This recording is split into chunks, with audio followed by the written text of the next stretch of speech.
Yeah, no, his Tex is fine. That's management, so prehab. We will monitor Tex's loads.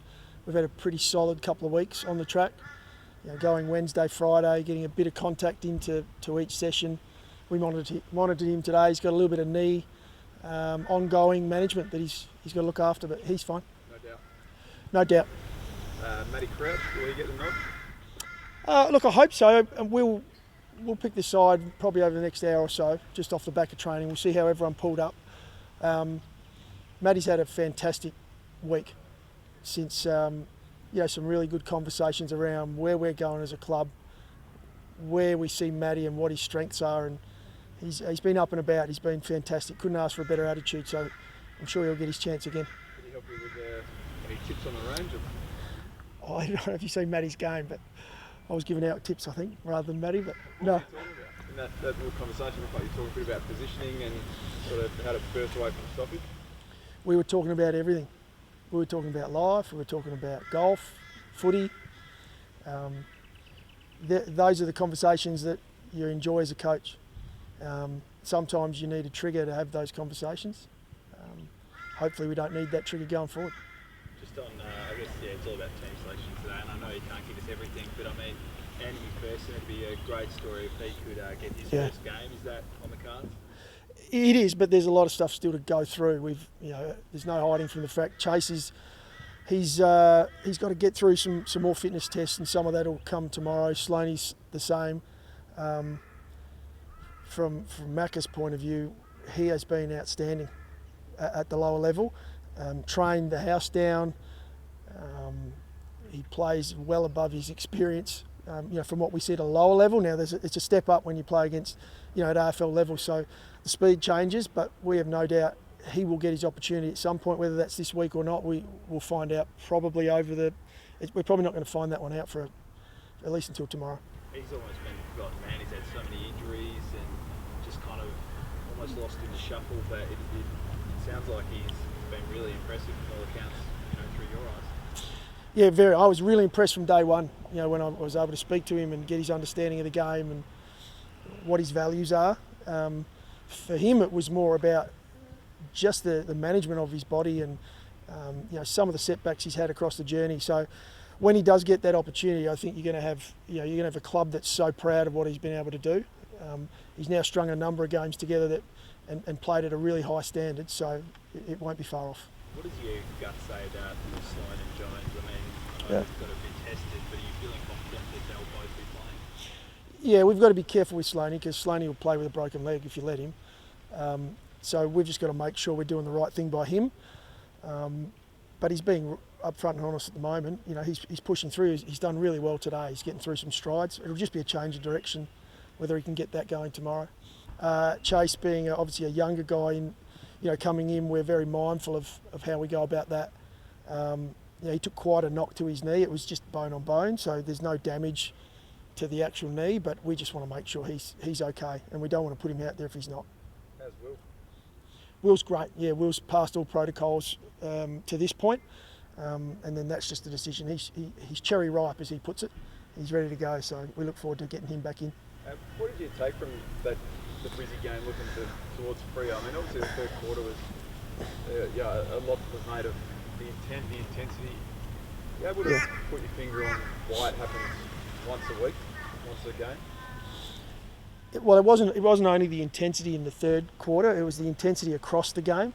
I thought we came out and we were at the level that was required. We were playing against a really good side, and so they come back and they'll match your intensity.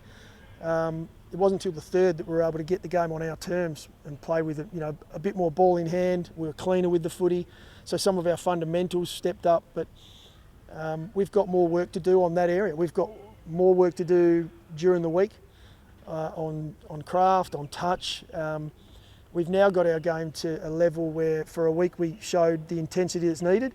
Now we've got to get the detail right. So our week this week was spent around that. Basically, look, it's a great feeling, for a young group like we are to play at the level. But if you don't have the detail right, you're going to get touched up by the best sides. Do you use that as the minimum now? You say to the guys, to build belief, this is your minimum expectation is to do what you did there? Yeah, exactly right. Yep. So we spent And the hardest part with this is you want to train with that intensity, because the way you train is the way you're going to play. You've got to keep a balance there, though. You don't want to be coming into games beat up. You need to have that freshen up. So we've tried to get that balance right. We've tested our boys out. We'll find that exact balance. And look, I'm sure you'll see intensity again from this week. And if we can add the detail on top of that, results look after themselves. Does Hardo play, or do you consider giving Fisher a break? Well, we're right in that position at the moment. And from both sides, the decision's really for both of those guys.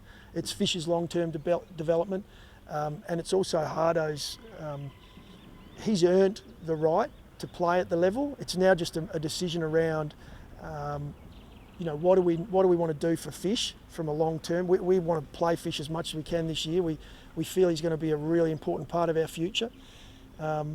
It's just a matter of whether that fatigue sets in, whether he needs a few weeks. So we're not going to hide from that decision, but Hardo's been outstanding at a lower level.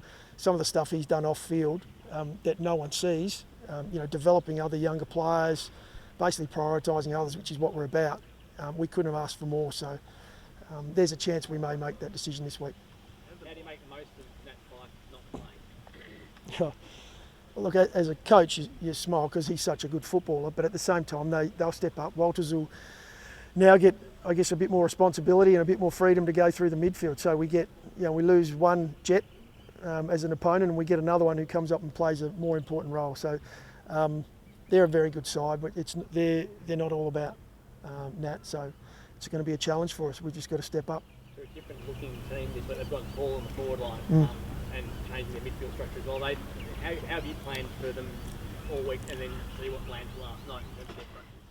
Yeah, so we've looked closely at what they've been doing, the way they've been playing. It looks like they'll go, as you said, taller. We feel we match up reasonably well down back. And whichever way we go, if it's Hardigan or Fisher, we've got Talia down there. Kelly plays taller. We know Tommy Duday plays tall as well. Their key forwards and their rucks are definitely important to them. Tabner, Hogan, both really strong, one-on-one players. So, we work on a lot of stuff around our team defence. What we don't want to do is leave our guys isolated, but we know it's going to be a good challenge for us because those guys are playing some good footy for them. The Suns have just confirmed they'll be setting up a southern hub in Wollongong. Have you got any tips for them for setting up a home away from home? Oh, God. Yeah, there's a fair few protocols that you've got to get right. I'll give them that. Look, we've really enjoyed the hub. It's allowed us to stick tight and stay together. So, from a point of view of people saying it's an advantage or a disadvantage, I think it works either way. Even if you're at home at the moment, there's so many protocols and restrictions around what you can and can't do. I'd just be saying, embrace it, enjoy it. It's a time you get to spend together. We plan trips for our groups in off seasons and pre-seasons that you want to get away together. Well, here's their opportunity. We're leaving the sunshine, but a lot of us are really looking forward to getting home to our homes and families and spending some time there as well. Do you have any idea what the next few weeks are going to hold for you? Yeah? Not a clue. Not a clue. Is that challenging? Yeah, it is. Yeah, it's challenging, but that's the way it is, and we're all in the same boat. Every side's in the same position, so we don't have an issue with it at all. We're just flexible around what's coming. We get a small expectation of what it looks like. We're probably back here by the look of things, and we'll just prepare for another hit out. It'd be nice if we can get a couple back in Adelaide, but again, there's things change daily around what borders are doing and what governments are saying. So we'll just be ready for it, whatever comes. Are you concerned you won't play Adelaide? No, we're not. Look, we're not. At some point, I'm sure that we'll get down there and we'll get 25,000 into Adelaide Oval and people will enjoy footy again, but I can't tell you when that is. Try to guess everything. I've got it all wrong so far. Hey, Nixie, can you maybe just open a quiet lager if you break the duck this weekend? It's been a long time going for a win. Yeah, look, I mean, we'd really enjoy a win. I mean, we're after it. We're not hiding from that. But that's the outcome. We're working through. As we said before, there's a level that we've got to get to and play at. We get the detail right around it. That'll look after itself. But I can't lie and say that we wouldn't crack one, maybe on the flight. Dixie, just sorry to change the tone, but one of Bryce Gibbs, I mean, Yep. there's a lot of commentary around him at the moment. I guess just from your end, where's he fitting in at the moment? Does he have a place in the team at the moment? Well, yeah, he does. I mean, similar to, we had the discussion around Hardigan. We've had conversations around where we're at as a list and that transition period we're in. Bryce is a really important part to what we're doing. It was only yesterday that the two of us caught up and had a conversation around it because, he's after clarity about what's going forward. We had that conversation yesterday. He'll become a super important part of what we're doing. If Hardo comes in this week, it's the example that we're using. We've got a young kid who's maybe seeing a little bit of fatigue. It's going to be a long season. Hardo's going to step up. We know he's ready to go, and Bryce is in exactly the same boat. He's got the ability to, and he's got the experience to help us on field from a leadership point of view. So at no point is Bryce in a position where he's not going to play. He's right there. He's knocking on the door. Last week he's in our squad. This week he's not. And I know there's a lot of talk around it. Don't read too much into a squad. We want Bryce to play this week in our seconds game. We want him to play because we need to get games into him, but he's training really well. If he continues to do what he's doing off the field with our young group, he'll get his opportunity and he'll add to us. So it's a super important part. You can understand it's a hard one to piece together. Like you played 22 games in 2018. I think it was 12 last year. You've dropped sort of 5 or 6 times, obviously before you got here. But which part makes him super important? Where does he fit? Well, you end up playing 35 plus over a season. So the problem is we've played 4. Everyone's talking about where's this player? I mean, it's theirs. There's another 13 odd players that are going to play in our side. We've debuted a number of players already. We're a young side. We're in that transition period. We're trying to get some games into these younger guys and improve them and develop them. Part of that involves our older guys developing with them and being on field and leading them. We haven't performed at the level we want to perform at. On the weekend, we felt we had the intensity we needed. We lost some detail.